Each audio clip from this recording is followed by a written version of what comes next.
जब से दिल्ली में आम आदमी पार्टी की सरकार बनी है, तब से केंद्र और दिल्ली सरकार के बीच कई बार जंग छिड़ चुकी है। कभी बकाया राशि को लेकर तो कभी कामकाज को लेकर दोनों सरकारें आमने सामने आती रहती हैं। अब एक बार फिर दिल्ली की आम आदमी पार्टी और केंद्र की भारतीय जनता पार्टी सरकार के बीच तकरार बढ़ती हुई दिख रही है और इस बार का कारण है बीते दिन यानी सोमवार को लोकसभा में पेश किया गया राष्ट्रीय राजधानी क्षेत्र संशोधन विधेयक। दरअसल इस विधेयक में उपराज्यपाल की भूमिका को मजबूत करने की बात कही गई है और दिल्ली सरकार को कोई भी फैसला लेने से पहले उपराज्यपाल की मंजूरी लेनी होगी, ये कहा गया है। जाहिर है कि संसद से पास होने और राष्ट्रपति की मंजूरी मिलने के बाद ये विधेयक कानून बन जाएगा और दिल्ली के शासन प्रशासन में उपराज्यपाल की भूमिका काफी महत्वपूर्ण हो जाएगी। इस बिल के जरिए राष्ट्रीय राजधानी क्षेत्र दिल्ली सरकार कानून 1991 में 3 बड़े और अहम बदलाव हो जाएंगे। पहला ये कि कानून के सेक्शन 21 में बदलाव करके कहा गया है कि दिल्ली विधानसभा से पारित किए गए किसी भी कानून में सरकार शब्द का मतलब उपराज्यपाल माना जाएगा।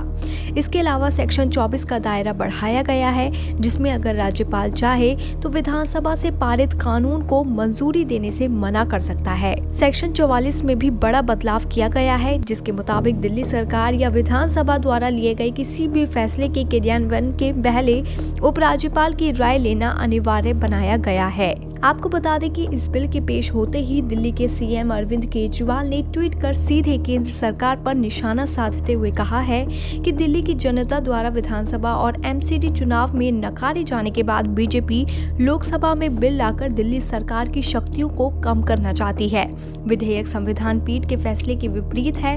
भाजपा की असंवैधानिक और लोकतंत्र विरोधी कदम की कड़ी निंदा करते हैं, जिसके बाद दिल्ली के डिप्टी सीएम मनीष सिसोदिया ने भी एक प्रेस कॉन्फ्रेंस कर केंद्र सरकार को आड़े हाथों में लिया है। वैसे ये कोई पहला मौका नहीं है जब इस मुद्दे को लेकर केंद्र और दिल्ली सरकार में खींचतान हुई हो। इससे पहले भी कई बार दोनों के बीच तकरार खुलकर देखने को मिली है। अब इस बिल को लेकर जो मामला गरमाया हुआ है, ये कब तक शांत होता है और इस बिल का आगे क्या होता है, इस पर सभी की नजरें बनी रहेंगी। BBPN की रिपोर्ट।